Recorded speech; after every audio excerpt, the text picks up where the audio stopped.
எங்க இருக்கிற காசாவுக்கு போகிறாய், இங்க இருக்கிற ஈழச்சாவை எப்படி சகித்துக் கொண்டீர்கள்? கரூருக்கு இவ்வளவு பேர் ஓடி வராங்க. பிஜேபி வருது உண்மை கண்டறியும் குழு, காங்கிரஸ் வருது உண்மை கண்டறியும் குழு, அது 2 லட்சம் கொடுக்குது 2 லட்சம் கொடுக்குது.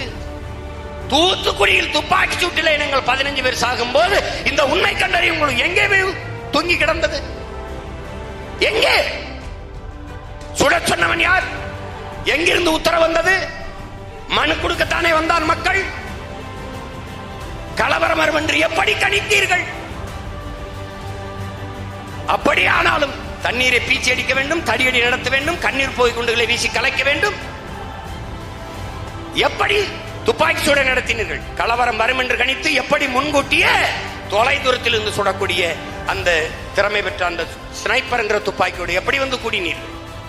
அதில் மேலே வண்டி மேலே ஏறி உட்கார்ந்து எப்படி அமர்ந்து காத்திருந்தார் அந்த காவலர்? அப்படி சுட்டாலும் காலுக்கு கீழே தான் சுட வேண்டும், எப்படி கழுத்திலே குறிபார்த்து சுட்டீர்கள்? இத்தனை கேள்வி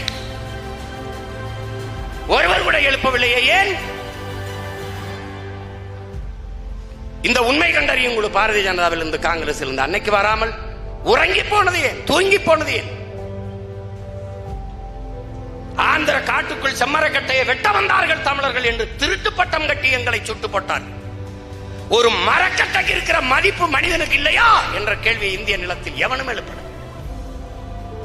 அப்படியே வெட்ட வந்தாலும் நாங்கள் கூலிகள், எங்களை கூலிகளாக அழைத்து வந்த முதலாளி எங்க இருக்கான்? அவன் ஆந்திராக்குள்ள தானே, அவன் மேல என்ன நடவடிக்கை இல்லை. அப்படியே வந்தாலும் எங்களை கைது செய்து சிறைதானே படுத்த வேண்டும். ஏன் சாகடித்தீர்கள்?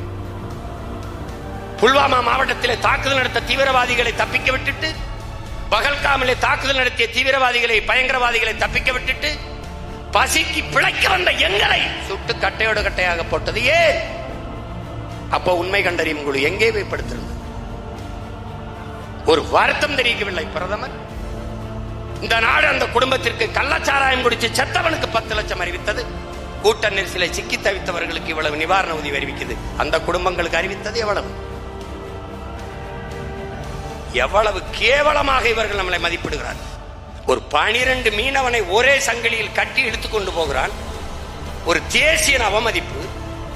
நம்ம இந்தியர்கள் என்று சொல்கிறார்கள். இந்திய நாட்டின் குடிமக்கள். உன் நாட்டு குடிமக்களை 12 பேரை ஒரே சங்கிலியில் மந்தை போல இழுத்து போகிறான். உனக்கு அவமானம் இல்லை என்றால்? இந்த திராவிடனும் பேசவில்லை, இந்தியனும் பேசவில்லை. கைது செய்த மீனவனை மொட்டை அடிக்கிறான். தமிழன் மயிர் போனாலும் உயிர் போனாலும் இவனுக்கு ஒண்ணுதான். அது எனக்கல்ல அவமானம். அதிகாரத்தில் இருக்கிற உங்களுக்குத்தான் அசிங்கமும் அவமானமும்.